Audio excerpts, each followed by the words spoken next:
परम पूज्य स्वामी रामदेव जी महाराज द्वारा स्थापित भारत स्वाभिमान के आधार स्तंभ बनकर और पूरे देश में भारत स्वाभिमान को स्थापित करने के लिए जगह जगह व्याख्यान सभाओं को संबोधित करते हुए 44 वर्षीय राजीव भाई ने 30 नवंबर 2010 को छत्तीसगढ़ के भिलाई शहर में अपना सर्वस्व अर्पण किया और हरिद्वार में पंचतत्व में विलीन हुए।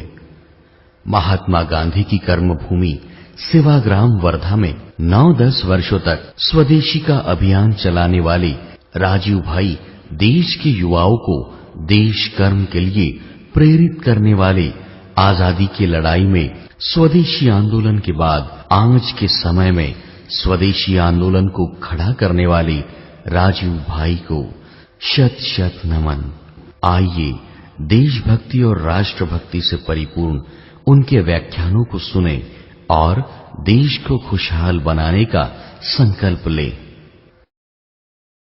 चेन्नई नगर के सभी सम्माननीय नागरिक बंधुओं, माताओं, बहनों, मैं बहुत आभारी हूं आप सभी का और विशेष रूप से श्री शोभाकांत जी का, प्रदीप भाई का, निरंजन भाई का, मेघानी भाई, इन सब का बहुत आभारी हूं कि इन सब की प्रेरणा से मुझे आपके बीच में एक ऐसे विषय पर बात करने का मौका मिला जिन विषयों पर मैं पहले बात नहीं करता था।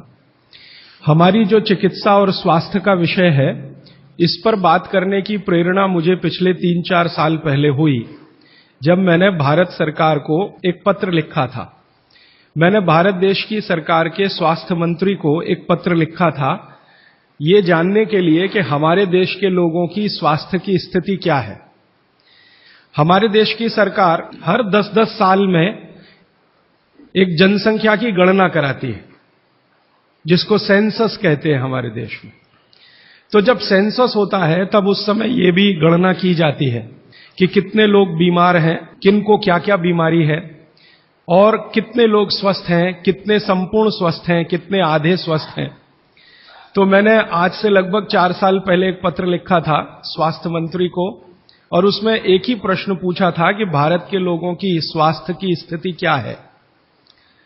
तो हमारे देश के मंत्री महोदय के सचिव ने, सेक्रेटरी ने उत्तर दिया कि देश के लोगों की स्वास्थ्य की जो स्थिति है उसके लिए हम आपको पूरा डाटा भेज रहे हैं, आप उसका अध्ययन करके खुद अंदाजा लगा लीजिए। तो सरकार ने जो मुझको डाटा भेजा वो 1-2 पन्ने का नहीं था, वो काफी 600-700 पन्ने का मोटा सा एक पुलिंदा था। उसमें जो सेंसस की रिपोर्ट थी वो पूरी उन्होंने लिखी थी। वो पढ़कर मुझे बहुत परेशानी हो गई। परेशानी क्या हो गई कि उसमें उन्होंने बताया कि लगभग 112 करोड़ लोग इस देश में रहते हैं और 112 करोड़ लोगों में स्वस्थ लोगों की संख्या गिनती की 25 से 30 करोड़ है। बस 25 से 30 करोड़ लोग ऐसे हैं इस देश में जिनको स्वस्थ कहा जा सकता है, जिनको किसी तरह का कोई रोग नहीं है, शारीरिक रूप से भी और मानसिक रूप से भी। बाकी जितने भी लोग हैं सभी को कुछ न कुछ तकलीफें हैं। जैसे भारत सरकार के विशेषज्ञों ने ये कहा कि 5 करोड़ लोग इस देश में हैं जिनको डायबिटीज है, मधुमेह है, खराब बीमारी है। दुनिया के ज्यादातर डॉक्टर कहते हैं कि ये जल्दी ठीक नहीं होने वाली बीमारी है और ये 5 करोड़ लोगों को हो गई है।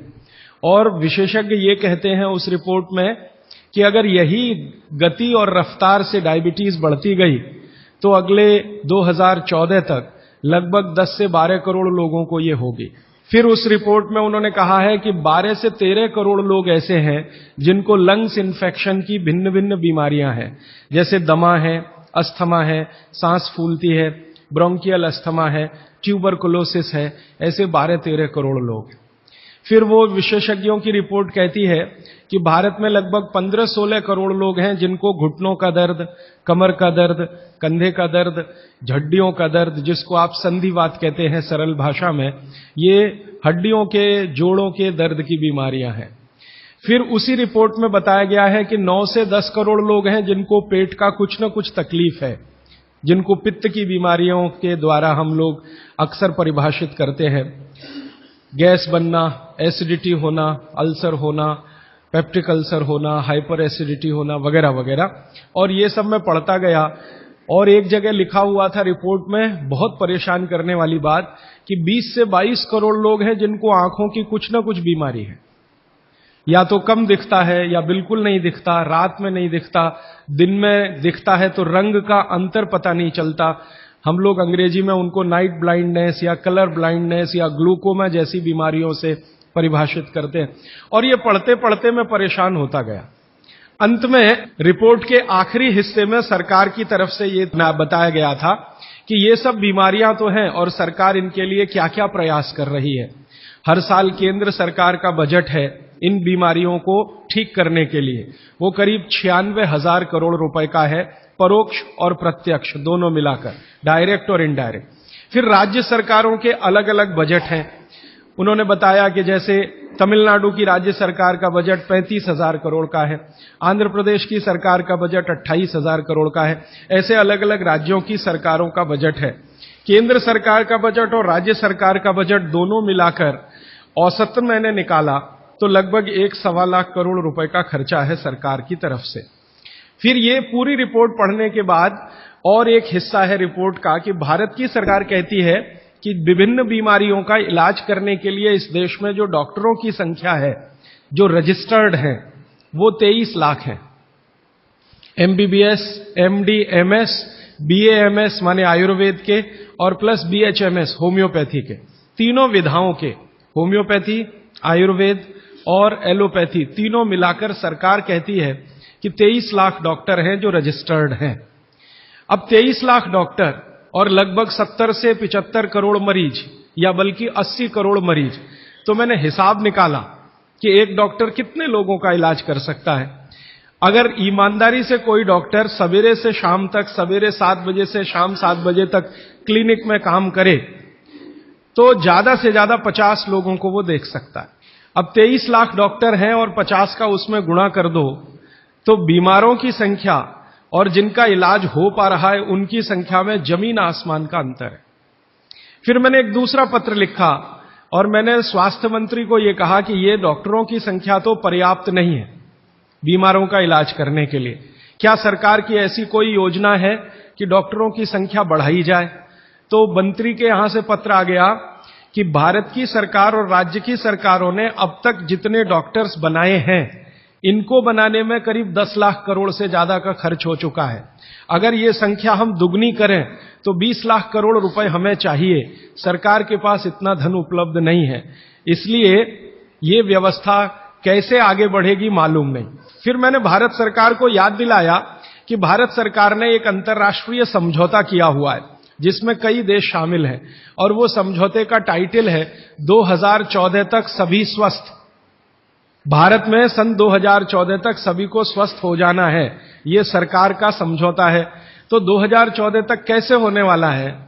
मुझे नहीं लगता कि कोई होने की संभावना है। और सरकार स्वीकार करती है कि जिस गति से सरकार काम कर रही है, अगर सभी हिंदुस्तानियों को स्वास्थ्य दिया जाए, चिकित्सा दी जाए, तो कम से कम 350 साल लगेंगे। ये कैलकुलेशन मैंने कैसे निकाला? हर साल जितने डॉक्टर इस देश में पढ़कर निकल रहे हैं, एलोपैथी, होम्योपैथी और आयुर्वेद के, और उसमें देश का जो ग्रोथ रेट है 10% वो जोड़कर हर साल उनकी संख्या बढ़ती जाए तो 350 साल में सभी को चिकित्सा और स्वास्थ्य मिल जाएगा। अब पता नहीं 350 साल में कितने जीवित बचेंगे और कितने यहां से चले जाएंगे। अब मेरी एक जो दुख की बात है मन की, वो ये कि 350 साल में जनसंख्या अगर जो बढ़ रही है उसको जोड़ दिया इसमें, तो किसी को भी स्वास्थ्य कभी भी उपलब्ध नहीं हो सकेगा।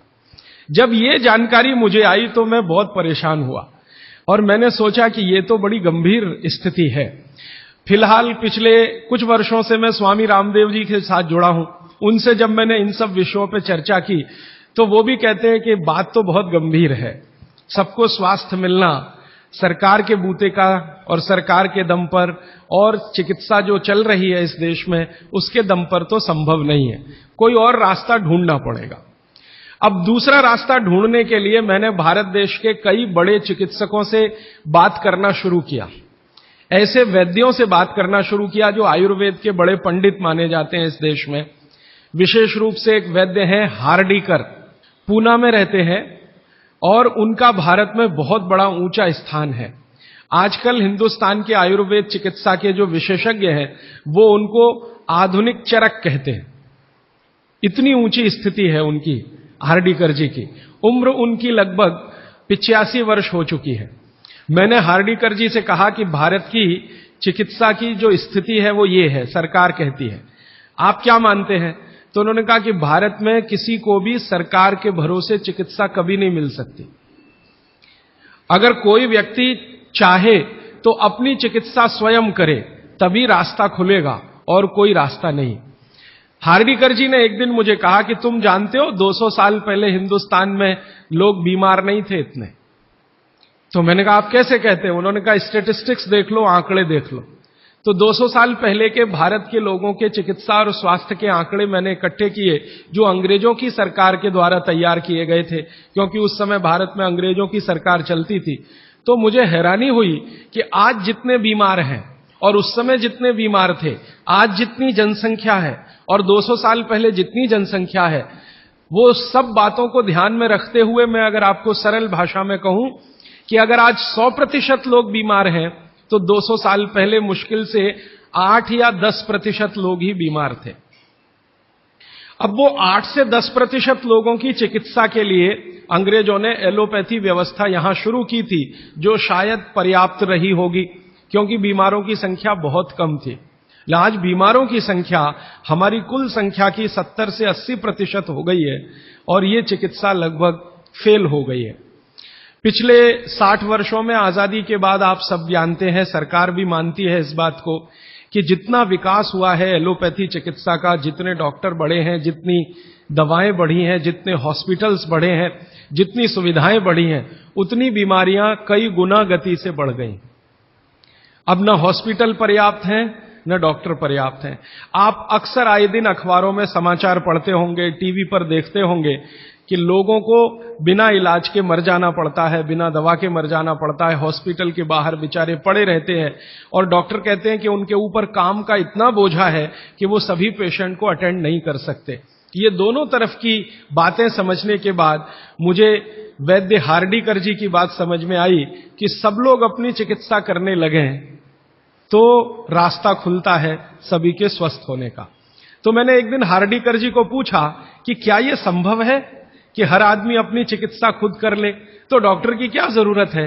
तो उन्होंने कहा है कि डॉक्टर क्या करता है, डॉक्टर क्या करता है, आपसे कुछ बातें पूछेगा, आपको भूख लगती है कि नहीं, प्यास लगती है कि नहीं, नींद आती है कि नहीं, खाना अच्छा लग रहा है कि नहीं, वगैरह वगैरह, और ये सब आप उसको बताएंगे। ये सब बताने के बाद वो अपना कंक्लूजन आपको बताएगा कि आपको फलाना रोग हुआ है या आपको ऐसी तकलीफ हुई है। मतलब क्या है, डॉक्टर ने जो कुछ बताया आपके कहने पर, वो कोई भगवान तो नहीं है, ऐसा डॉक्टर तो कहीं नहीं है कि जो आप कुछ भी ना कहो और बता दे कि आपको ऐसा है। शायद 250-300 साल पहले रहे होंगे ऐसे कुछ चिकित्सक जो नाड़ी देखते ही बात करते थे कि आपने 10 दिन पहले ये खाया।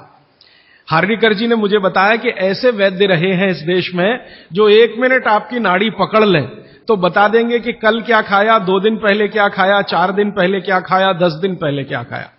अब ऐसे लोगों की कमी बहुत है इस देश में, संख्या भी कम है। तो हार्डीकर जी ने मुझे कहा कि आप जो बताते हैं डॉक्टर उस पर से अपना तय करता है, लेकिन उसमें भी वो पक्का नहीं होता। एलोपैथी चिकित्सा में तो सिद्धांत ही है trial and error, trial and error, trial and error, माने कोशिश करो और गलतियां करो, कोशिश करो और गलतियां करो, कोशिश करो, माने तीर चलाओ, लगे तो ठीक, नहीं तो तुक्का। ये बात हार्डीकर जी के मुंह से सुनी तो मुझे लगा कि वो आयुर्वेद चिकित्सक हैं, शायद इसलिए ऐसा बोलते होंगे। फिर मैंने ये बात कंफर्म करने के लिए एलोपैथी के कई बड़े डॉक्टरों से बात की, बहुत बड़े बड़े डॉक्टरों से बात की, दिल्ली में, मुंबई में। वो कहते हैं कि देखो बात तो सही है, लेकिन हम इसको जाहिर में नहीं कह सकते, माने आप जैसे लोगों के सामने नहीं कह सकते कि हम सब ट्रायल एंड एरर पे काम करते हैं, हम सब तीर चलाते हैं, लग जाए तो ठीक है, नहीं तो तुक्का है। माने आपका जो इलाज किया जाता है वो एक कुछ एजम्पशंस के आधार पर है, कंफर्म कुछ भी नहीं है उसमें। काम कर गया तो ठीक है, नहीं तो आप तो मर ही जाएंगे। डॉक्टर कहेगा मैंने तो बहुत कोशिश की, अब मैं क्या कर सकता हूं, और आप चुपचाप अपने पेशेंट की डेड बॉडी लेके वहां से चले आएंगे। मैं आपको एक बहुत गंभीर बात कहना चाहता हूं। हिंदुस्तान के एलोपैथी चिकित्सा के शीर्षस्थ डॉक्टर जो इस देश में हैं, उनकी एक संस्था है। वो संस्था की एक कॉन्फ्रेंस में मैं चला गया था गलती से। एक डॉक्टर मुझे पकड़ के ले गया था, मेरा जाने का तो कोई अधिकार नहीं था, लेकिन डॉक्टर ले गया था। वो कहता था कि तुम सुनना बस बैठ के, हम बात क्या करते हैं, कुछ बोलना नहीं, कुछ कहना नहीं, रिएक्ट नहीं करना, बस सुनना, हम देखो क्या बातें करते हैं। तो उस कॉन्फ्रेंस में 3 दिन में बैठा रहा दिल्ली में। जो बातें होती हैं वो आपको सुना दी जाए तो आप किसी भी एलोपैथी चिकित्सक के पास नहीं जाएंगे। वो बिल्कुल इस तरह से बातें करते हैं जैसे कोई कसाई बकरे को काटने से पहले बात करता है। ऐसी स्थिति इस देश में आ गई है। फिर 3 दिन सुनने के बाद मैं परेशान हो गया, तो मैंने वो डॉक्टर से कहा मैं जाना चाहता हूं। उसने कहा अब तुम समझ गए हम लोग क्या हैं।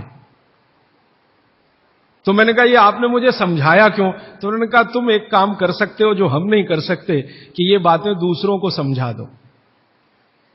ऐसी स्थिति है। उसमें जो सबसे गंभीर बात हुई थी वो मैं आपको एक वाक्य में कहना चाहता हूं। वो ये कहते थे सभी डॉक्टर एक दूसरे से सहमत होते हुए कि 250 वर्षों में एलोपैथी चिकित्सा ने एक ही काम किया है, दर्द से लड़ने का, बस, इसके अलावा कुछ नहीं। 250 वर्षों में एलोपैथी चिकित्सा ने एक ही रिसर्च किया है, एक ही काम किया है, एक ही शोध किया है, वो दर्द से लड़ने का, इसके आगे कुछ नहीं है। और ये बात मैं बहुत घंटों घंटों सोचता रहा, तब जाकर मुझे मन में प्रेरणा हुई कि मुझे तो भारत के लोगों को कुछ और बताने की जरूरत है। तब मैंने हार्डीकर जी को पूछा कि अब मेरे समझ में आया, आप बताइए क्या करना चाहिए। तो उनका देखो, आयुर्वेद एक ऐसी चिकित्सा पद्धति है जिसमें महान महान लोगों ने, चरक ऋषि, सुश्रुत ऋषि, बागवट ऋषि, निघंटु ऋषि, पाराशर ऋषि, ये सब महान महान लोगों ने एक बात कॉमन कही है, और वो ये कही है कि जो व्यक्ति मरीज होता है वो सबसे अच्छा डॉक्टर हो सकता है। इसको आप गंभीरता से मनन करते रहिए। ये बात चरक ने भी कही है, सुश्रुत ने भी कही है, बागभट्ट ने कही है, निघंटु ने कही है, पाराशर ने कही है कि जो रोगी होता है वो सबसे अच्छा डॉक्टर हो सकता है, क्योंकि उसको अपने दुख और तकलीफ का जितनी गहराई से महसूस हो सकता है वो किसी भी डॉक्टर को नहीं होता। जो अपने दुख तकलीफ को गहराई से महसूस कर सकता है वो चिकित्सा भी कर सकता है, बस उसको कुछ ज्ञान की जरूरत है। और कुछ ज्ञान, ज्यादा नहीं, थोड़ा सा ज्ञान अगर उसके जीवन में है तो वो कहते हैं कि वो हर तरह की बीमारी से लड़ सकता है और दूसरों को मदद कर सकता है। उनके इस वाक्य से मुझे बहुत प्रेरणा हुई कि जो रोगी है वो सबसे अच्छा चिकित्सक हो सकता है। और आयुर्वेद के जितने बड़े पंडित हैं वो भी मानते हैं इस बात को। वो ये कहते हैं कि आयुर्वेद का 85% हिस्सा, ये बात मैं आप सबको बहुत विनम्रता पूर्वक लेकिन गंभीरता से कह रहा हूं, इसको आप कभी भूलिएगा मत। आपके जीवन के स्वास्थ्य और चिकित्सा का 85% हिस्सा इतना सरल और आसान है कि आप स्वयं उसे कर सकते हैं। मात्र 15% हिस्सा ऐसा है जिसमें आपको किसी विशेषज्ञ की मदद की जरूरत पड़ सकती है। मात्र 15%। अगर परसेंटेज में बात किया जाए तो आप जानते हैं 33% पर आदमी पास हो जाता है, और उसके ऊपर सेकंड डिवीजन, थर्ड डिवीजन, और 60 पे तो फर्स्ट डिवीजन होती है, 75% पे तो डिस्टिंक्शन आ जाती है। मैं 85% की बात कर रहा हूं। 85%, 85% चिकित्सा और स्वास्थ्य का हिस्सा ऐसा है जो आप स्वयं अपने जीवन में कर सकते हैं बिना किसी विशेषज्ञ की मदद के। बस 15% हिस्सा है जिसमें किसी विशेषज्ञ की जरूरत है। और आपको मैं एक आगे की बात कहता हूं कि ये जो 15% हिस्सा है आपकी जिंदगी का जिसमें आपको विशेषज्ञ की जरूरत पड़ती है, ये हिस्से में सबसे कम बीमारियां हैं, सबसे कम बीमारियां। माने जहां आपको विशेषज्ञ की आवश्यकता पड़े आपके जीवन में, वो बीमारियों की संख्या सबसे कम है, और जहां विशेषज्ञ की जरूरत नहीं है आपको अपने जीवन में, वो बीमारियां सबसे ज्यादा है। इसका माने कि हम 85% तो डॉक्टर हो ही सकते हैं। कंक्लूजन इस बात का यह है। अब आप अगर 85% से और बेहतर डॉक्टर होना चाहते हैं, तो भागवत ऋषि कहते हैं कि अपने शरीर को थोड़ा जान लीजिए, बस। और वो दूसरी महत्व की बात कहते हैं कि अपने भोजन को पहचान लीजिए। शरीर को जान लीजिए, भोजन को पहचान लीजिए, तो वो कहते हैं आप 100% डॉक्टर हो सकते हैं। शरीर को जान लीजिए मतलब थोड़ा फिजियोलॉजी, थोड़ा एनाटॉमी, आज की भाषा में मैं कहूं थोड़ा शरीर विज्ञान आपको मालूम हो, और ये बहुत आसान है आजकल, कोई मुश्किल काम नहीं है। भारत सरकार ने विभिन्न तरह की छोटी छोटी पुस्तकें छपा रखी हैं जो बच्चों को पढ़ाई जाती हैं। एनसीईआरटी के सिलेबस में अब तो ये आ गया है। वो किताबें बाजार में उपलब्ध हैं, आप खरीद लाइए और आपको थोड़ा फिजियोलॉजी तो समझ में आ ही जाएगा, थोड़ा बहुत एनाटॉमी समझ में आ जाएगा। शरीर के क्या क्या अंग हैं, अंगों के क्या क्या उपांग हैं, हृदय है तो कहाँ है, लीवर है तो कहाँ है, किडनी है तो कहाँ है, लीवर का किडनी से क्या संबंध है, किडनी का हृदय से क्या संबंध है, आपस के उनके इंटर रिलेशनशिप है। अब तो एक चार्ट आता है कैलेंडर जैसा, मेरी आपको विनती है कि खरीद के एक टांग लीजिए अपने घर में, आपको भी मदद करेगा, आपके बच्चों को भी मदद करेगा। तो ये हिस्सा बहुत आसान है, मुश्किल नहीं है। बस इसमें जो मुश्किल हिस्सा है वो ये कि शरीर के अंगों के और उपांगों के जो नाम हैं, वो जो भाषा में दिए गए हैं, वो आपको थोड़ा कम समझती है। तो आप आयुर्वेद वाला ले लीजिए, वो आसानी से समझ में आएगा, उनके आपस के संबंध वगैरह वगैरह। मैं इस विषय पर ज्यादा नहीं जाना चाहता क्योंकि ये उपलब्ध है आपके सामने, और इसमें ज्यादा बात करूंगा तो समय खर्च होगा। आपको सिर्फ संकेत कर रहा हूं कि आज आप चाहें तो आज, नहीं तो एक दो दिन में कुछ ऐसी पुस्तकें फिजियोलॉजी एनाटॉमी की खरीद लें, नहीं तो एक कैलेंडर चार्ट आता है वो ले लें, 2-3 कैलेंडर के चार्ट आते हैं वो ले लें। अभी सरकार ने एक 12 कैलेंडर का चार्ट निकाला है, बहुत ही सरल भाषा में है, बहुत आसान है। उसको घर में टांग कर पलटते रहें, देखते रहें। ज्यादा से ज्यादा 8-10 दिन आप देखेंगे, आपको समझ में आ जाएगा लीवर क्या है, हृदय क्या है, किडनी क्या है, आपस के इनके फंक्शंस क्या है। ये बात भागवत जी कहते हैं कि थोड़ा शरीर को जान लो और भोजन को पहचान लो। अब उसमें आगे उन्होंने एक सूत्र लिखा है संस्कृत में कि शरीर को जानना अगर है तो ठीक है, इसको जरा और समझिएगा। शरीर को जानना है तो ठीक है, लेकिन भोजन को पहचानना सबसे ज्यादा जरूरी। माने उनका कहना यह है कि शरीर को जान लें तो ठीक है, नहीं जाने तो भी भोजन को तो पहचान लें। और भागवत जी ने पूरी विनम्रता से, पूरी गंभीरता से एक बात लिखी है कि जिसने भोजन को पहचान लिया उसको जिंदगी में कभी भी किसी चिकित्सक की जरूरत तो नहीं पड़ेगी। अब भोजन को पहचान लिया माने रसोई घर को पहचान लिया, सीधी सी बात है। और भागवत जी कहते हैं कि जीवन की सबसे बड़ी खोज अगर कोई है तो वो रसोई घर है। और वो कहते हैं कि सबसे बड़ा विज्ञान अगर कोई है तो ये रसोई घर का विज्ञान है, जिसको भोजन विज्ञान कहें या पाक शास्त्र कला कहें, जो भी बात आप कहना चाहें। वो ये कहते हैं कि इससे बड़ी खोज पूरी दुनिया में हुई नहीं और अगले हजारों साल होगी नहीं। इतनी गहरी बात वो कहकर चले गए यहां से। वो कहते हैं कि पिछले हजारों साल में हुई नहीं भोजन से ज्यादा रिसर्च, और अगले हजारों साल में होगी नहीं। और मैं अपने अनुभव से और आप खुद अपने अनुभव से ये बात कह सकते हैं कि दुनिया में भोजन और रसोई पर सबसे ज्यादा रिसर्च अगर कहीं हुई तो भारत में हुई, और अगले हजारों साल भी होगी तो भारत में ही होगी। क्यों?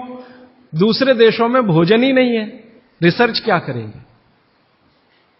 हो भोजन तब तो रिसर्च करें। आप में से बहुत सारे लोग यूरोप गए होंगे, अमेरिका गए होंगे, आप देखिए भोजन क्या है उनके पास, ले दे के एक पाव रोटी और डबल रोटी। अब वो आलू से खा लो या प्याज से खा लो, प्याज से खा लो कि आलू से खा लो,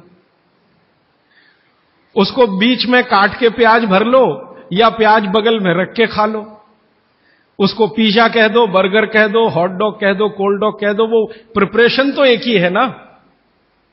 और वो प्रिपरेशन है मैदे का, मैदे को सड़ाकर बनाया हुआ। इसके अलावा उनके पास कुछ है नहीं जिसको फूड स्टफ कहा जाए, माने सॉलिड भोजन, मुख्य भोजन कहा जाए, वो उनके पास एक ही है, पाव रोटी, डबल रोटी। उसको वो मछली से भी खा सकते हैं, गाय के मांस से भी खा सकते हैं, बकरे के मांस से भी खा सकते हैं, या वगैरह वगैरह कहीं से कुछ भीख में मिल गया, दाल चावल वगैरह, तो उसके साथ खा सकते हैं, वो सब भीख में मिला हुआ है, उनके यहां कुछ होता है नहीं।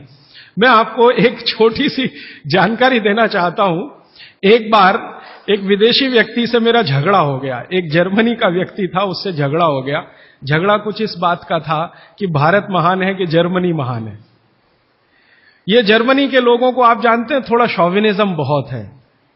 खराब शब्द है शॉविनिज्म, लेकिन मैं इस्तेमाल कर रहा हूं। वो कहते हैं हम श्रेष्ठ हैं, दुनिया में हमसे बड़ा कोई नहीं, हम सर्वश्रेष्ठ हैं, वगैरह वगैरह। हिटलर भी यही कहता था।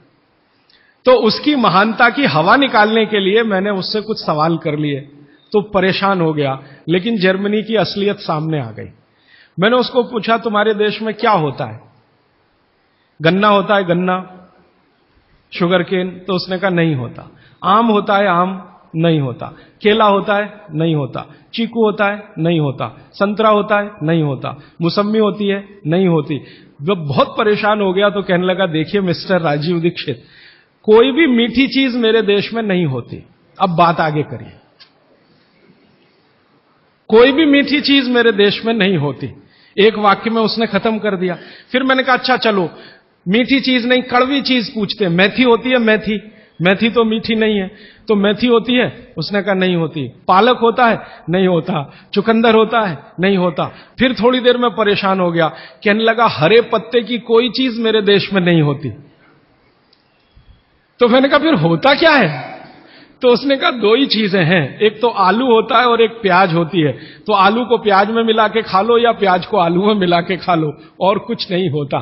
फिर मैंने उसको गिनाना शुरू किया कि देखो भारत में क्या क्या होता है, मीठी चीजों में क्या क्या होता है, खट्टी चीजों में क्या क्या होता है, तीखी चीजों में क्या क्या होता है, कसैली या कड़वी चीजें क्या क्या है। 6 रस है ना, षड रस की बात कही जाती है। 6 रस में मैंने गिनाना शुरू किया तो वो कहता है कि यार इसमें तो एक एनसाइक्लोपीडिया लिख जाएगा। मैंने कहा यस, भारत में इतना ही होता है। और मैंने उसको जब ये कहा कि ये हर गांव में होता है, तब तो वो बहुत परेशान हो गए।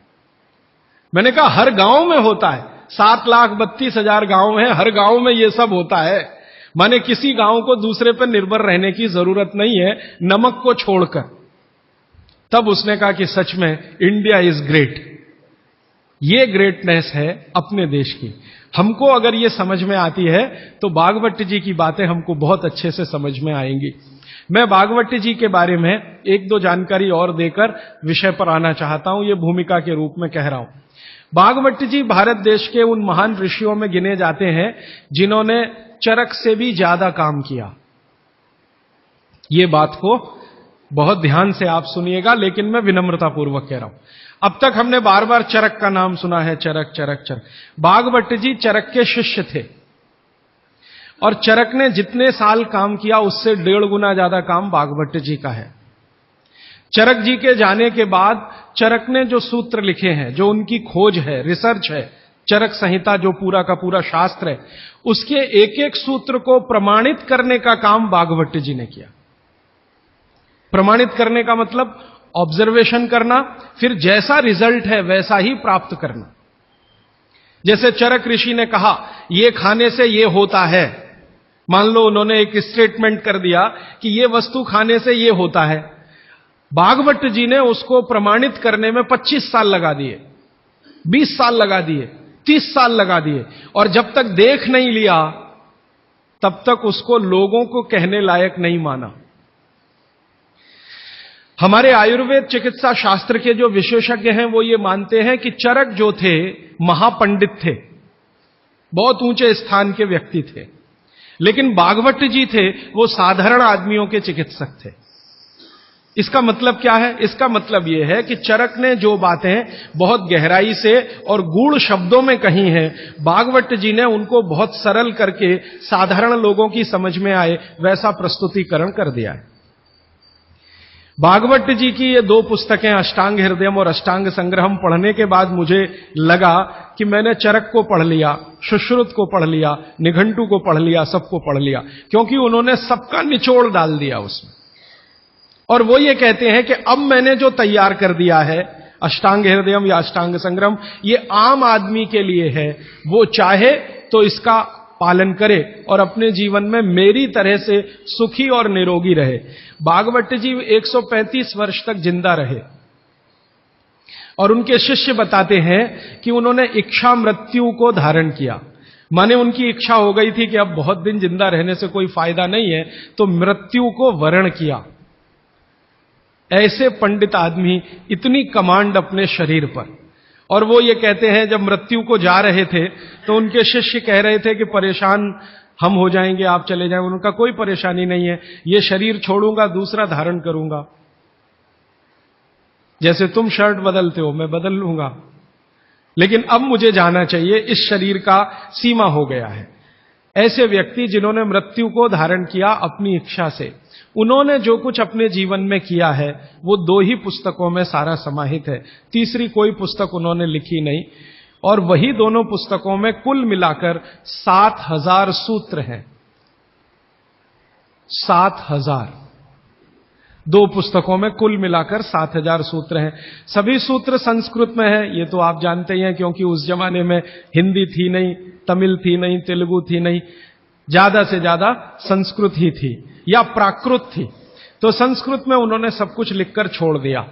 वही सूत्र मैं पिछले कई वर्षों से पढ़ता रहा, 4-5 वर्षों से तो बहुत ज्यादा पढ़ रहा हूं। जब से मुझे मन में ये बात आई पढ़ता रहा। और हमारा जो अभियान है जो पूरे देश में हम चलाते हैं स्वदेशी के लिए, उससे ये बहुत गहराई से जुड़ा है। क्योंकि हमारे अभियान में अब तक हम ये बात करते थे ना कि घर में पेप्सी कोला, कोका कोला मत लाओ क्योंकि विदेशी पेय है। फिर मैं ये भी कहता था ये पीने लायक नहीं है, टॉयलेट क्लीनर है। बहुत साल पहले मैं बोल के गया था चेन्नई में। अब सरकार ने भी मान लिया है कि टॉयलेट क्लीनर है और वैज्ञानिकों ने सिद्ध कर दिया है कि टॉयलेट क्लीनर है। तो ये बातें हम स्वदेशी अभियान में जोड़कर चलते थे।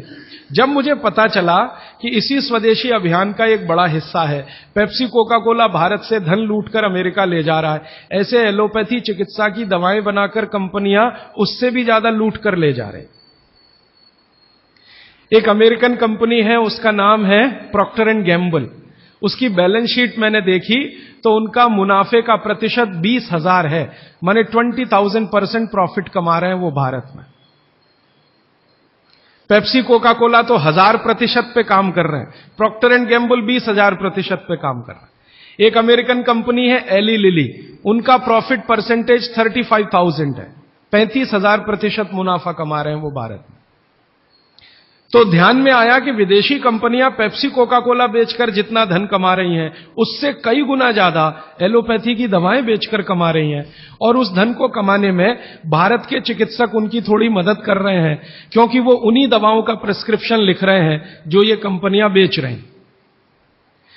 मैंने बहुत सारे चिकित्सकों से ये पूछने का लगातार प्रयास किया है कि आप इसी कंपनी की दवाएं क्यों लिखते हैं। मान लो एक चिकित्सक है, बहुत पैसे वाला है, प्रॉक्टर एंड गैम्बल की ही दवाएं लिखता है। बंबई में मैंने ये ज्यादा काम किया। और एक है वो एली लिली की ही लिखता है, एक है सेंडोज की ही लिखता है, एक सीबागाइगी की ही लिखता है। तो पता चला कि उनका कमीशन फिक्स है।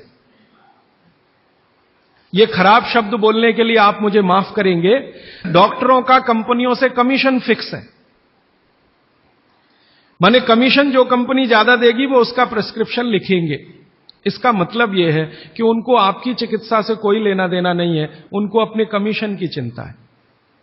और वो कमीशन खाकर ऐसी दवाएं भी लिखेंगे आपको जो जरूरत नहीं है, गैर जरूरी है।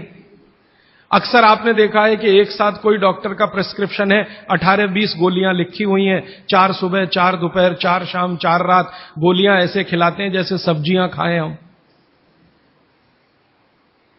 और वो तो कहते हैं कि सब्जी वब्जी खाओ ही मत, गोलियां ही खाते रहो। हाँ, विटामिन बी के लिए भी गोली खा लो, विटामिन सी के लिए भी गोली खा लो, विटामिन ए के लिए भी गोली खा लो, और गोली से भी ज्यादा इंजेक्शन लगवा लो, और अब तो उन्होंने पता नहीं क्या क्या सब बना दिया। माने जो प्रकृति हमें दे रही है उसके चक्कर में न फंस के ये गोलियों के चक्कर में फंसो, ताकि कंपनी का माल बिके, ताकि उनका भी कमीशन बढ़े। ये पूरे देश में चल रहा है, कहीं ज्यादा कहीं कम। मैं आपको विनम्रता पूर्वक ये कहने आया कि जिस चिकित्सक को भगवान मानकर आप उसके पास जाते हैं, पैसे भी देते हैं, फीस भी देते हैं, लेकिन वो दवा आपको देता है कमीशन के आधार पर कि ज्यादा कमीशन है तो ये दवा लिखनी है, नहीं तो नहीं लिखनी। और भारत की सरकार बिल्कुल भी फेल हो चुकी है इस कमीशन खोरी को रोकने में। और मेडिकल काउंसिल ऑफ इंडिया के पास ऐसा कोई कार्यक्रम नहीं है कि डॉक्टरों की कमीशन खोरी पर वो कंट्रोल कर सके। जो शपथ लेकर डॉक्टर निकल रहे हैं उसके ठीक उल्टे काम वो अपने जीवन में कर रहे हैं। एक शपथ उनको दिलाई जाती है, वो शपथ लेकर निकलते हैं, उसमें बड़ी बड़ी बातें हैं, लेकिन जीवन ठीक उसका उल्टा है। तो ये सब बातों को ध्यान में रखकर मुझे ऐसा लगा कि भागवत जी की बात जो वो कहते हैं कि 85% जो जीवन की चिकित्सा है वो हर व्यक्ति स्वयं कर सकता है, 15% के हिस्से में विशेषज्ञ की जरूरत है। तो मुझे लगा कि जो 85% है वो तो जानो, और वो जानने के लिए 5-6 साल जो काम किया मैंने, उसमें से कुछ सूत्र मैंने निकाले। भागवत जी के 7000 सूत्र हैं, सभी सूत्रों पे बात करूं तो कम से कम तो महीना सवा महीना लगता है, वो भी रोज 3 घंटे बात करूं तो मैंने कहा और सोचा कि इतना समय किसी के पास भी नहीं है और शायद मेरे पास भी नहीं है, तो इनमें से कुछ सूत्र हैं जो बहुत जरूरी लगते हैं, वो निकालो। तो भारत में जैसे मैंने हार्डीकर जी का नाम लिया, उनकी मैंने मदद ली इसमें, और हार्डीकर जी के बराबर के कई ऐसे वैद्य हैं, उनकी मदद मैंने ली। और मैंने कहा कि आप मुझे बताओ ये सूत्र ये सूत्र ये सूत्र ये सूत्र बहुत ही जरूरी है, बिना इसके आदमी का जीवन ही नहीं चलेगा, ये पहले मुझे बता दो। तो उन्होंने बताना शुरू किया, तो वो 7000 से घट के 3000 तक आए। फिर मैंने कहा ये 3000 में मुझे बताओ, तो 3000 से 1000 पर आए, फिर 500 पर आए, फिर 500 से 50 पर आ गए। और वो 50 के बाद भी उन्होंने कहा अगर तुम ये 50 भी नहीं बता सकते तो ये 15 तो जरूर बता दो। तो मैं तो आपको 50 तो कम से कम बताने ही वाला हूं, क्योंकि अगले 5-6 दिन मेरे पास समय है। लेकिन उन 50 में जो 15 हैं वो सबसे महत्वपूर्ण हैं, भागवत जी खुद मानते हैं, और उनके नीचे के जितने भी विशेषज्ञ हुए हैं पिछले हजारों सालों में वो भी मानते हैं कि ये सबसे महत्वपूर्ण सूत्र हैं। उसमें से पहला सूत्र मैं बात शुरू करता हूं। आपके पास अगर कागज पेन हो तो जरूर निकाल लीजिए, नोटबुक है तो बहुत अच्छा होगा, डायरी है तो बहुत ही अच्छा होगा, क्योंकि पता नहीं दोबारा कब कौन व्यक्ति इस विषय पर आपसे बात करने आएगा। और अगर नहीं है कागज पेन कॉपी तो भी चिंता मत करिए, क्योंकि मैंने पिछले कुछ वर्षों में काम करते करते ये सूत्रों को किताब में भी लिख डाला है। मैंने किताब बना दी है, भागवत संहिता जो है, माने भागवत जी की अष्टांग हृदयम और अष्टांग संग्रम, इनके सूत्रों को कलेक्ट करके सेलेक्ट करके 3 भाग में एक पुस्तक बनाई है, पार्ट 1, पार्ट 2, पार्ट 3, अष्टांग हृदयम, भाग 1, भाग 2, भाग 3। मूल लेखक भागवत जी हैं, मैंने सिर्फ सिलेक्शन किया है और सिलेक्शन के साथ आज के हिसाब से उसको थोड़ा विश्लेषित किया है। जैसे मैं एक उदाहरण दूं तो आपको मेरी बात समझ में आए। भागवत जी ने एक सूत्र लिखा, अब मैं संस्कृत में बात नहीं करूंगा क्योंकि समय बढ़ जाएगा। एक सूत्र उन्होंने लिखा कि भोजन को बनाते समय, इसको माताएं बहनें सब बहुत ध्यान से सुने, पुरुष भी सुने तो अच्छा है। भोजन को बनाते समय पवन का स्पर्श और सूर्य का प्रकाश अगर नहीं मिला, किसको? भोजन को। जिस भोजन को आप बना रहे हैं या पका रहे हैं, उसको पकाते समय पवन का स्पर्श और सूर्य का प्रकाश नहीं मिला, वो भोजन कभी नहीं करना। क्यों?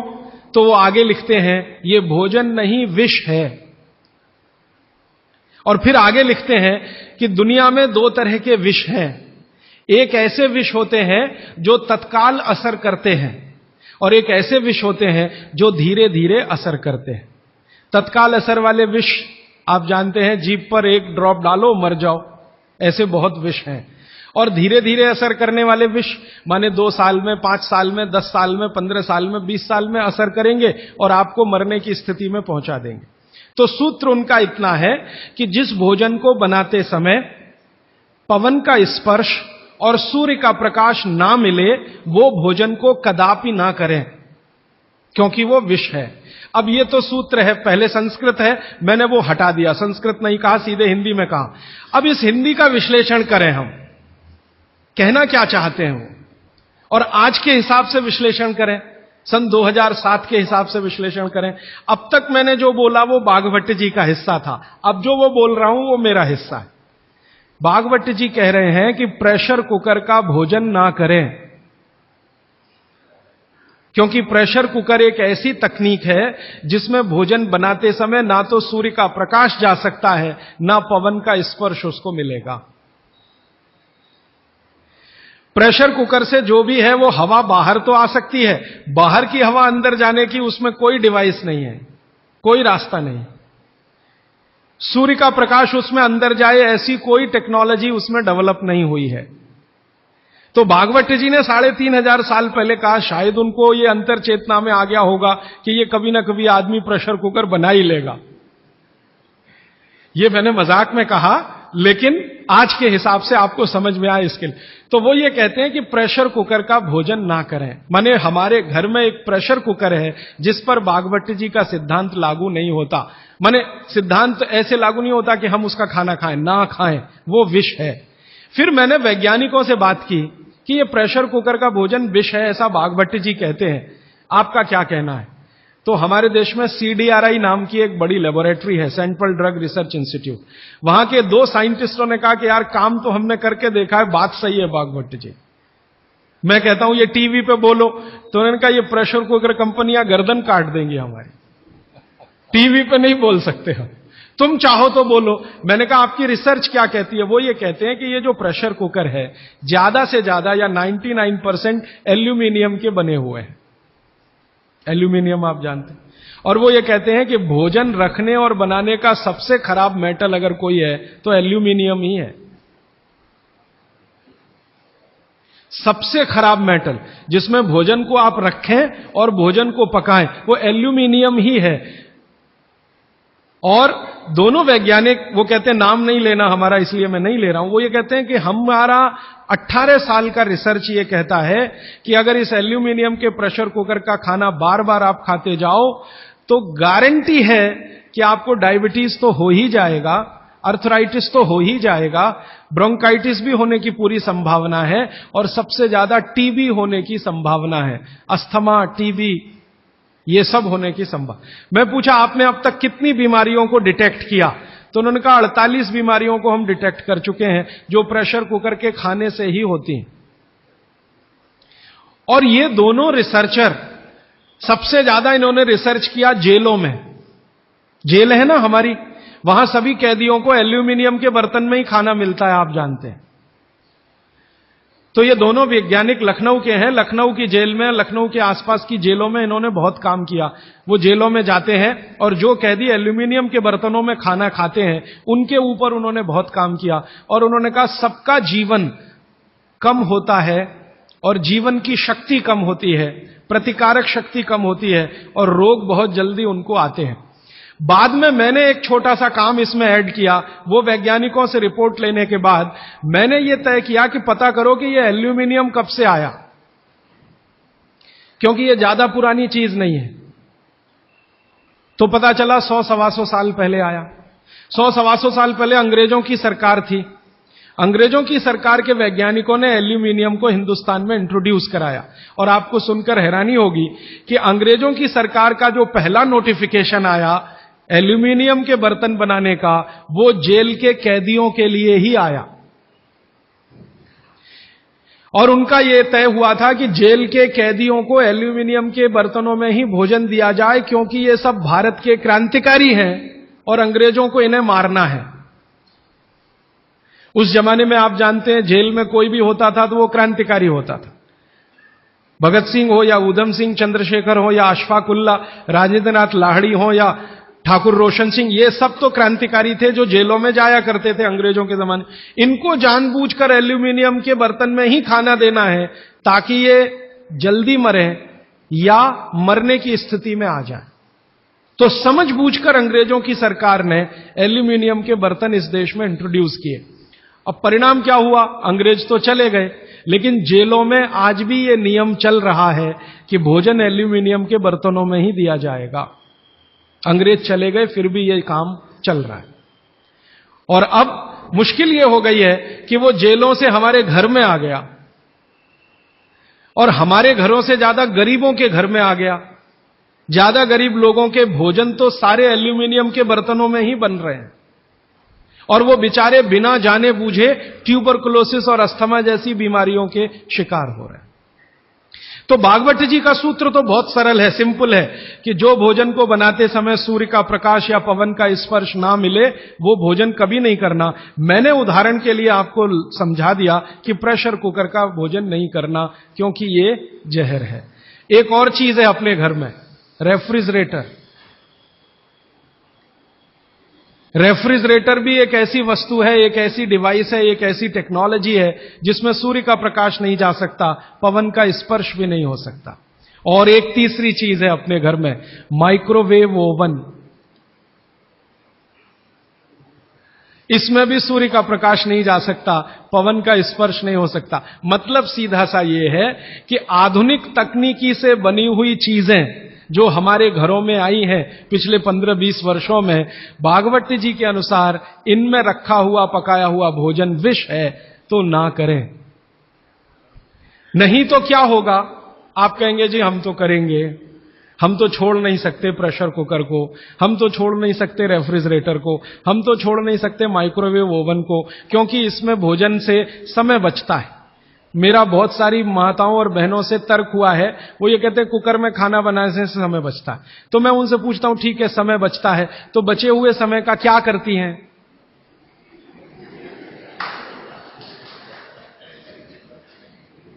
तो ज्यादातर माताओं बहनों का उत्तर है सास भी कभी बहू देखते हैं। इधर प्रेशर कुकर में खाना बना के समय बचा, फिर हमने टीवी के सामने वो समय इन्वेस्ट कर दिया, तो नेट रिजल्ट क्या? और फिर मैं जब उनको समझाता हूं कि ये जो आपने आधा घंटा या 1 घंटा समय बचाया भोजन पकाने में, ये आपका घंटों घंटों हॉस्पिटल में खराब कराएगा। तब 2 घंटे रोज के हिसाब से मान लो बचा लिया, और साल भर में आपने 700-800 घंटे बचा लिए। कल्पना करो, फिर एक दिन हॉस्पिटल में भर्ती हो गए और 2-4 महीने वहां निकल गया, नेट रिजल्ट क्या? वही 0 का 0। तो ये एक सूत्र है जिस पर मैं आपसे बात कर रहा हूं कि भोजन को बनाते समय, पकाते समय कोई ऐसी वस्तु जहां सूर्य का प्रकाश ना जाता हो, पवन का स्पर्श ना होता हो, वो ना करें। अब इसमें विश्लेषण की जरूरत है। भागवत जी तो लिख के चले गए, अब ये क्यों का जवाब हमें ढूंढना है, और इसमें जरूरत हो तो आधुनिक विज्ञान की मदद भी लेनी है। मॉडर्न साइंस ने कुछ लॉजिक डेवलप किए हैं, कुछ ऑब्जर्वेशंस उन्होंने दिए हैं, तो उनकी मदद से ये क्यों ना करें, क्या कारण है, यहां से अब बात मैं शुरू करता हूं। आधुनिक विज्ञान क्या कहता है प्रेशर कुकर के बारे में, ये जाने। प्रेशर कुकर एक ऐसी टेक्नोलॉजी है जो खाने को जल्दी पकाती है, ये है सीधा सा मतलब। अब खाने को जल्दी पकाने के लिए ये प्रेशर कुकर क्या करता है, जो भोजन आपने उसमें अंदर रखा है पकने के लिए उस पर, और जो पानी डाला है आपने भोजन पकाने के लिए उस पर अतिरिक्त दबाव डालता है। यह है प्रेशर। प्रेशर माने दबाव। तो अतिरिक्त दबाव डालने की टेक्नोलॉजी है प्रेशर कुकर। और यह अतिरिक्त दबाव कहां से आता है? प्रेशर कुकर में आपने दाल डाली, ऊपर से पानी डाला, थोड़ा हल्दी मसाले डालकर बंद करके रख दिया। अब उसमें वो एक सीटी लगा दी, वो सीटी लगाई, यही सबसे खतरनाक चीज है पूरे प्रेशर कुकर की। सीटी ना लगाएं तो आपका प्रेशर कुकर आपके लिए अच्छा है। सीटी लगाते ही क्या करता है, पानी गर्म होगा। आप जानते हैं पानी गर्म होने से वाष्पीकरण शुरू होता है, वेपराइजेशन शुरू होता है। तो पानी की वाष्प प्रेशर कुकर में चारों तरफ इकट्ठी हुई, वो वाष्प जो है ना वो दबाव डालती है। किस पर? दाल पर, चावल पर, सब्जी पर। यह दबाव डाल के होता क्या है, दाल एक कल्पना करिए, अरहर की दाल, थोड़ी देर के लिए कल्पना। अरहर की दाल के छोटे छोटे टुकड़े, एक दाल को तोड़कर दो टुकड़े, जिसको द्विदल कहते हैं। जैन समाज के लोग तुरंत समझ में आ जाएंगे। द्विदल, चने की दाल, अरहर की दाल, ये सब द्विदल है। इसको तोड़कर आपने दाल बनाई है। अब ये दाल पानी में पड़ी है, नीचे से गर्म और ऊपर से भाप का दबाव, तो ये दाल जो है ना फट जाती है। फटना समझते हैं? वो दरकना शुरू हो जाता है। उसके अंदर के जो मॉलिक्यूल हैं, दाल के अंदर जो अणु हैं, वो अणु एक दूसरे को जो जकड़कर बैठे हुए हैं, ये पानी का प्रेशर उन अणुओं को तोड़ता है और दाल दरकना शुरू होती है। वो दाल दरक जाती है और पानी इतना गर्म होता है तो उबल जाती है, पकती नहीं है, उबलती है। पकना और उबलने में अंतर है। तो उबल जाती है और दरक जाती है। आप खोलते हैं, 5 मिनट बाद आपको लगता है दाल पक गई है। पक नहीं गई है, वो थोड़ी सॉफ्ट हो गई है, नरम हो गई है, क्योंकि नीचे से गर्मी पड़ी, ऊपर से प्रेशर पड़ा वाष्प का। वो पकी नहीं है, उबल गई है और उसका सॉफ्टनेस बढ़ गई है। तो आपने खा लिया तो आपने कहा पकी हुई दाल खा ली। माफ करिए, दाल पकी हुई नहीं है। फिर आप बोलेंगे जी पकी हुई दाल और इस दाल में क्या अंतर है? पकी हुई दाल का आयुर्वेद में एक सिद्धांत है। आयुर्वेद में वैसे सभी सिद्धांत हैं, उसमें से एक मैं आपसे बता रहा हूं। आयुर्वेद चिकित्सा यह कहती है कि जिस वस्तु को खेत में पकने में जितना ज्यादा समय लगता है, जिस वस्तु को पकने में खेत में जितना ज्यादा समय लगता है, भोजन रूप में पकने में भी उसको ज्यादा समय लगता है। अब अरहर की दाल की बात करें, आप में से थोड़ा भी गांव से जुड़ा हुआ कोई व्यक्ति होगा तो आप जानते हैं अरहर की दाल को खेत में पकने में कम से कम 7 से 8 महीने लगता है।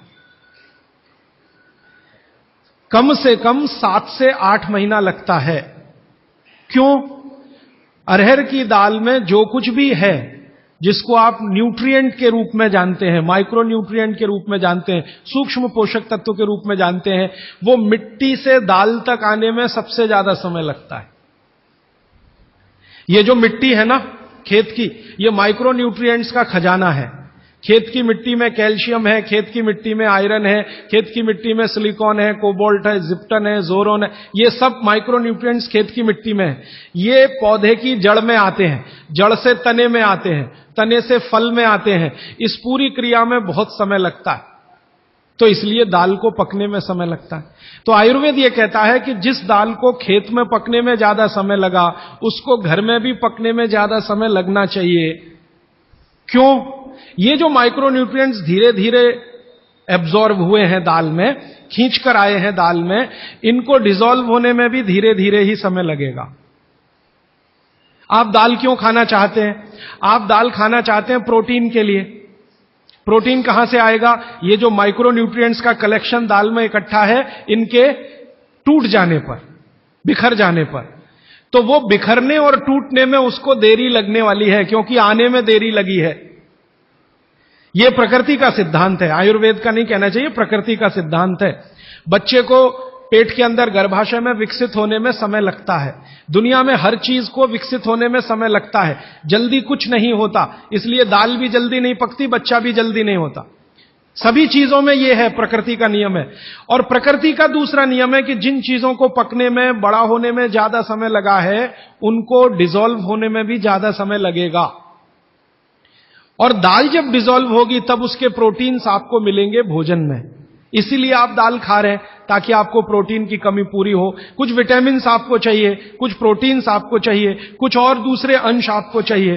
तो आयुर्वेद का नियम बिल्कुल सीधा है कि दाल ज्यादा देर में पकी है तो घर में भी ज्यादा देर में पके। अब मेरे समझ में आया कि हमारे पुराने लोग जो बुजुर्ग थे वो कितने बड़े वैज्ञानिक थे। मैं एक बार जगन्नाथपुरी गया था, आप भी गए होंगे। तो वहां भगवान का प्रसाद बनाते हैं तो प्रेशर कुकर में नहीं बनाते, आप जानते हैं। हालांकि वो चाहे तो प्रेशर कुकर रख सकते हैं, क्योंकि जगन्नाथपुरी के मंदिर के पास करोड़ों रुपए की संपत्ति है। तो मैंने मंदिर के महंत को पूछा कि ये भगवान का प्रसाद, माने वहां दाल और चावल मिलता है प्रसाद के रूप में, वो मिट्टी की हांडी में क्यों बनाते हैं? आप में से जो भी गए हैं जगन्नाथपुरी, आप जानते हैं वो मिट्टी की हांडी में दाल मिलती है और मिट्टी की हांडी में चावल मिलता है। या खिचड़ी मिलती है, जो भी मिलता है प्रसाद के रूप में। तो मैंने महंत को पूछा कि आप ये मिट्टी की हांडी में ही क्यों बनाते हैं? तो उसने एक ही वाक्य कहा, मिट्टी पवित्र होती है। तो ठीक है, पवित्र होती है, ये हम सब जानते हैं। लेकिन वो जो नहीं कह पाया महंत, वो आपको मैं कहना चाहता हूं कि मिट्टी न सिर्फ पवित्र होती है, बल्कि मिट्टी सबसे ज्यादा वैज्ञानिक होती है। क्योंकि हमारा शरीर मिट्टी से बना है, मिट्टी में जो कुछ है वो शरीर में है, और शरीर में जो है वो मिट्टी में है। हम जब मरते हैं ना और शरीर को जला देते हैं तो 20 ग्राम मिट्टी में बदल जाता है पूरा शरीर। 70 किलो का शरीर, 80 किलो का शरीर मात्र 20 ग्राम मिट्टी में बदल जाता है, जिसको राख कहते हैं। और इस राख का मैंने विश्लेषण करवाया एक लेबोरेटरी में, तो उसमें कैल्शियम निकलता है, फास्फोरस निकलता है, आयरन निकलता है, जिंक निकलता है, सल्फर निकलता है, 18 माइक्रो न्यूट्रिएंट्स निकलते हैं मरे हुए आदमी की राख में। ये सब वही माइक्रो न्यूट्रिएंट्स हैं जो मिट्टी में है। इन्हीं 18 माइक्रो न्यूट्रिएंट से मिट्टी बनी है, यही 18 माइक्रो न्यूट्रिएंट शरीर में है जो मिट्टी में बदल जाता है। तो महंत का कहना कि मिट्टी पवित्र है, वो बहुत वैज्ञानिक स्टेटमेंट है। बस इतना ही है कि वो उसको एक्सप्लेन नहीं कर सकता। एक्सप्लेन क्यों नहीं कर सकता? आधुनिक विज्ञान उसने नहीं पढ़ा या उसको मालूम नहीं है। लेकिन आधुनिक विज्ञान का रिजल्ट मालूम है, पवित्रता।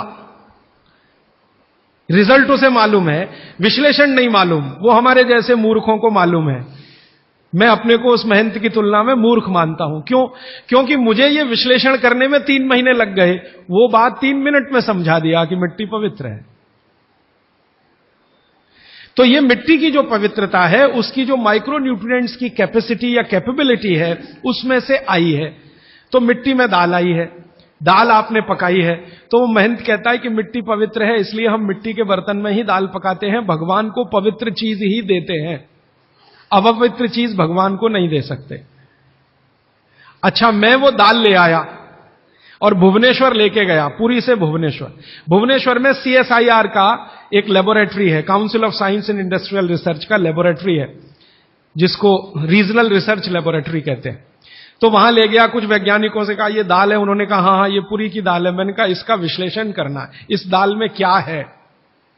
तो उन्होंने कहा यार ये तो बड़ा मुश्किल काम है, 6-8 महीने लगेगा। मैंने कहा ठीक है, फिर भी। तो उन्होंने कहा हमारे पास पूरे इंस्ट्रूमेंट नहीं है, हमारे पास जो जो चाहिए वो नहीं है, आप दिल्ली ले जाओ तो बेहतर है। तो मैंने कहा दिल्ली ले गया तो खराब तो नहीं होगी? उन्होंने कहा नहीं होगी, क्योंकि ये मिट्टी में बनी है। तो पहली बार मुझे समझ में आया मिट्टी में बनी है तो खराब नहीं होगी। तो मैं ले गया दिल्ली तक, सच में ले गया। और भुवनेश्वर से दिल्ली पहुंचने में आप जानते हैं करीब करीब 36 घंटे से ज्यादा लगता है। दिल्ली में दिया, कुछ वैज्ञानिकों ने उस पर काम किया, और उनका जो रिजल्ट है, जो रिसर्च है, जो रिपोर्ट है, वो ये है कि इस दाल में एक भी माइक्रो न्यूट्रिएंट कम नहीं हुआ पकाने के बाद भी।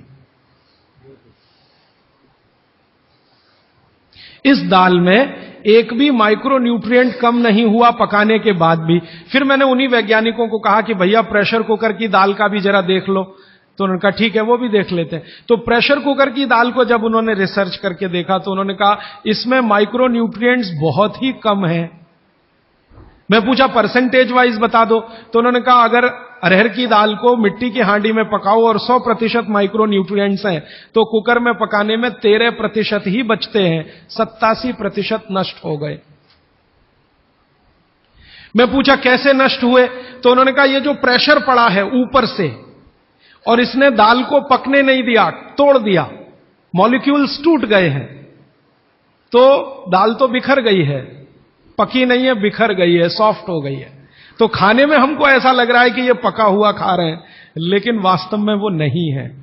पके हुए से मतलब ये होता है कि जो माइक्रो न्यूट्रिएंट्स आपको कच्चे रूप में शरीर को उपयोग नहीं आते, उनको आप उपयोगी बना लें, इसको पका हुआ कहते हैं आयुर्वेद में। जो सूक्ष्म पोषक तत्व कच्ची अरहर की दाल खाने में शरीर को उपयोगी नहीं आएंगे, वो उपयोगी आने लायक बनाएं, उसको पका हुआ कहा जाता है या कहेंगे।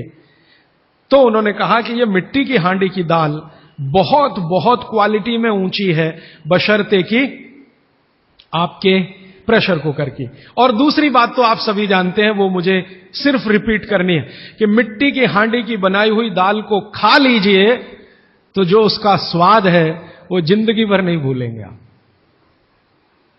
इसका मतलब क्या है? भारत में चिकित्सा का और शास्त्र पाक कला का ऐसा विज्ञान विकसित हुआ है जहां क्वालिटी भी मेंटेन रहेगी और स्वाद भी मेंटेन रहेगा। तो मिट्टी की हांडी में बनाई हुई दाल को खाएं तो स्वाद बहुत अच्छा है और शरीर की पोषकता उसकी इतनी जबरदस्त है कि दाल का सही खाने का मतलब उसमें है। तब मैंने गांव गांव घूमता रहता हूं तो पूछना शुरू किया, तो बोलते हैं लोग कि ज्यादा नहीं 30-40 साल पहले सब घर में मिट्टी की हांडी की दाल थी। मेरी दादी को पूछा तो दादी कहती है कि हम तो जिंदगी भर मिट्टी की दाल ही खाते रहे। तब मेरे समझ में आया कि मेरी दादी को डायबिटीज क्यों नहीं हुआ। तब मुझे समझ में आया उसको घुटने का दर्द क्यों नहीं हुआ। तब मुझे समझ में आया उसके 3200 दांत मरने के दिन तक सुरक्षित थे, क्योंकि हमने उसका अंतिम संस्कार किया। अगले दिन जब राखी लेने गए तो सारे दांत उसके 32 के 32 निकले। तब मेरे समझ में आया कि 94 साल की उम्र तक मरते समय चश्मा क्यों नहीं लगा उसकी आंखों पे, और जीवन के आखिरी दिन तक अपने कपड़े खुद अपने हाथ से धोते हुए मरी थी। यह कारण है कि शरीर को आवश्यक माइक्रो न्यूट्रिएंट्स की पूर्ति अगर नियमित रूप से होती रहे तो आपका शरीर ज्यादा दिनों तक बिना किसी दूसरे की मदद के काम करता है। तो माइक्रो न्यूट्रिएंट्स पूरा सप्लाई मिला दाल में। जो खाई थी उसने मिट्टी की हांडी में पका पका के, और न सिर्फ दाल पकाती थी वो मिट्टी की हांडी में, बल्कि दूध भी मिट्टी की हांडी में पकाती थी, घी भी मिट्टी की हांडी से ही निकालती थी, दही का मट्ठा भी मिट्टी की हांडी में ही बनता था। अब मेरे समझ में आया कि हजारों साल से मिट्टी के बर्तन क्यों इस देश में आए। हम भी एल्यूमिनियम बना सकते थे।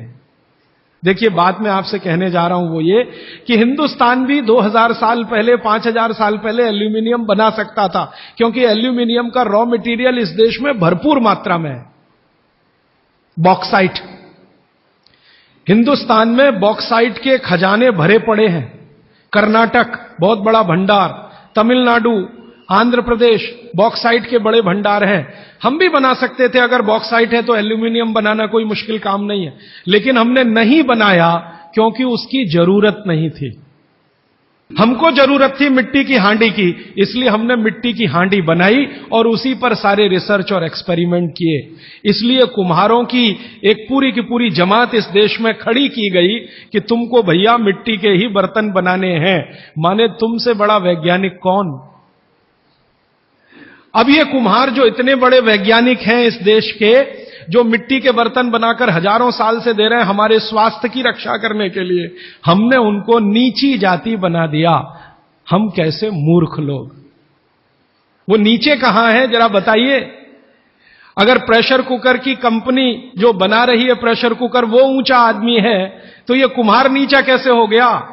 ये ऊंचा नीचा हमने डाल दिया इस देश में, इसी ने देश का सत्यानाश कर दिया।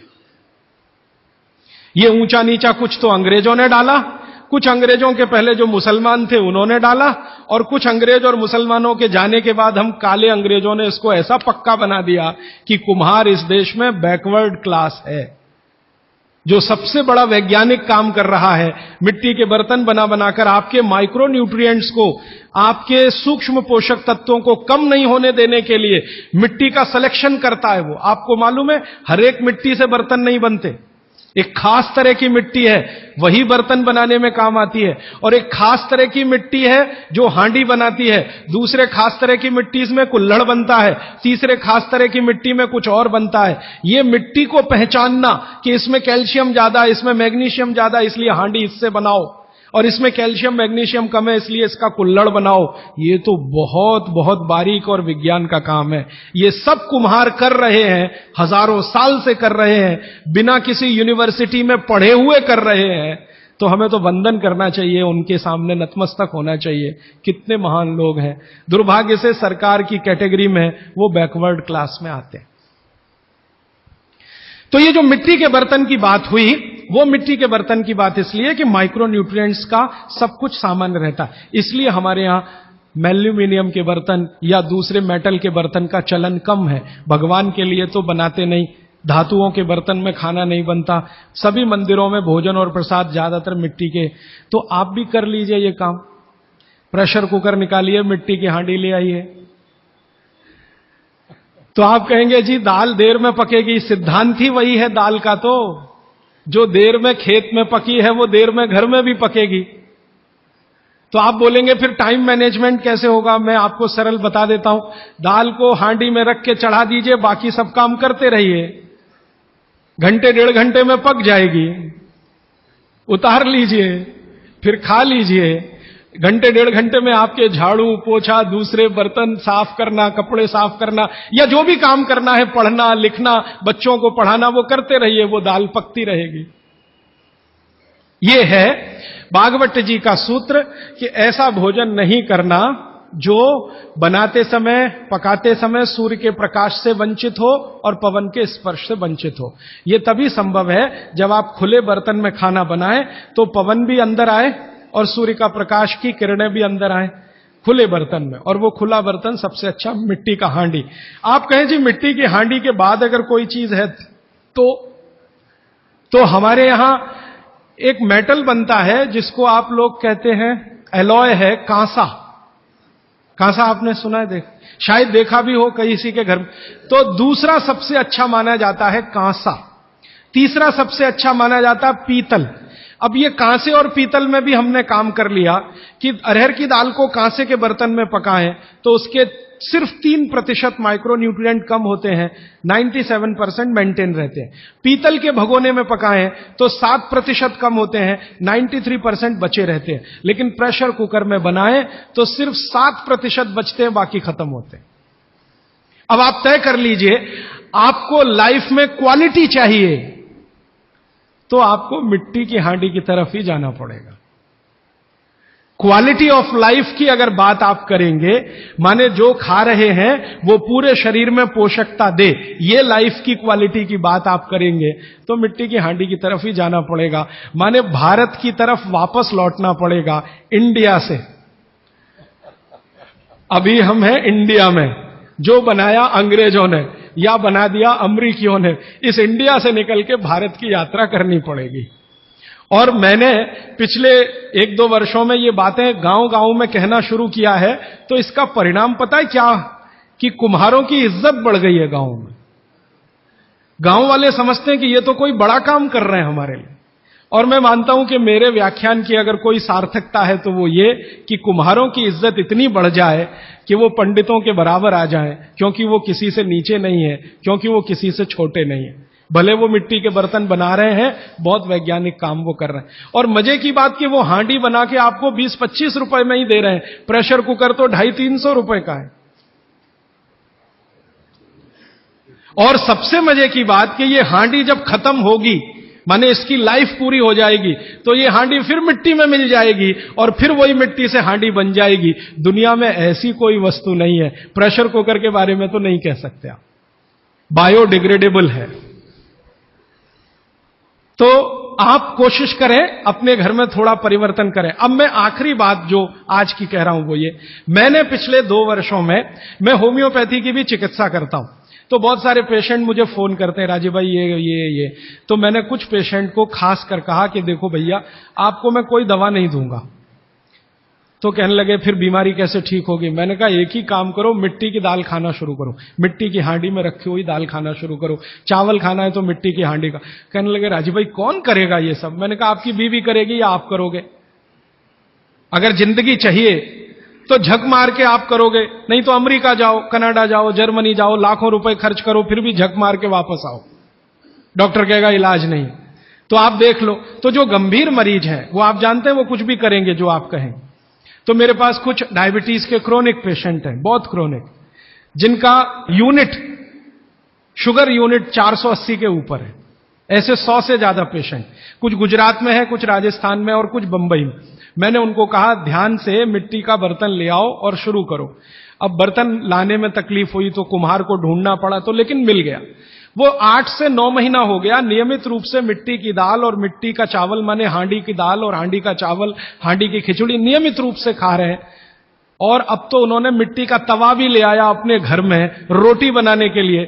बाजरे की रोटी बहुत अच्छी बनती है इस मिट्टी के तवे पे, तो रोटी भी उसी की खा रहे हैं। 8 महीने के बाद सबका शुगर टेस्ट किया है तो 480 यूनिट वाला अभी 180 यूनिट पे है, बिना किसी मेडिसिन के, बिना किसी इंजेक्शन के, बिना किसी टॉनिक के। और होम्योपैथी की कोई दवा नहीं दी मैंने उनको। कुछ लोगों को ज्यादा परेशान थे, दवा भी दो, उनको प्लेसिबो दे दिया। प्लेसिबो समझते हैं? खाली गोली, दवा नहीं डाली। तो पेशेंट को लग रहा है कि मैं दवा खा रहा हूं, दवा खा के अच्छा हो रहा हूं। मुझे मालूम है कि वो कोई दवा नहीं है, वो प्लेसिबो है, वो अच्छा हो रहा है उस मिट्टी की दाल खा के, मिट्टी का चावल खा के, मिट्टी की खिचड़ी खा के। रिजल्ट ये है। तब मैंने मान लिया कि बाघभट्ट सच में महान आदमी थे।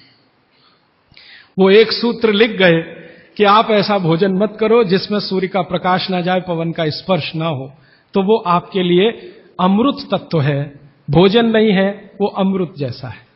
ये एक सूत्र पूरा होता है। 8:30 का समय हो गया है।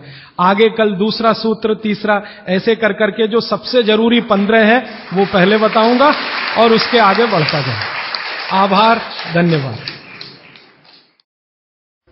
स्वदेशी द्वारा भारत को फिर से सोने की चिड़िया बनाने के लिए भूख, गरीबी और बेरोजगारी को जड़ से खत्म करने के लिए तथा देश के ग्रामीण जनों को स्वावलंबी बनाने के लिए स्वदेशी अपनाने का संकल्प ले। महात्मा गांधी, सुभाष चंद्र बोस, भगत सिंह, लोकमान्य तिलक जैसे हजारों क्रांतिकारियों के सपनों का भारत बनाने वाले इस अभियान से जुड़े और स्वदेशी अपनाएं। स्वदेशी यानी भारत को सोने की चिड़िया बनाने का दर्शन। राजीव भाई के सपनों को पूरा करने के लिए, भारत को स्वदेशी बनाने के लिए, स्वदेशी का विचार जन जन तक पहुंचाने के लिए, स्वदेशी अपनाने और देश को खुशहाल बनाने के इस अभियान में शामिल हो। स्वदेशी सामानों की सूची जानने के लिए, स्वदेशी सामानों की उपलब्धता के लिए और स्वदेशी चिकित्सा से अपने शरीर को बिना दवा के स्वस्थ रखने के लिए सेवाग्राम वर्धा के कार्यालय में संपर्क करें। राजीव भाई के विचारों को गांव-गांव में पहुंचाने के लिए उनकी सीडी को निशुल्क वितरण करवाएं। स्वदेशी चिकित्सा के कैंप लगाकर बीमारियों को बिना दवा के ठीक करें। देश का पैसा देश में रहे और हमारा देश समृद्ध बने। स्वदेशी अपनाएं। स्वदेशी सामानों की विस्तृत जानकारी के लिए हमारे शोध केंद्र पर संपर्क करें।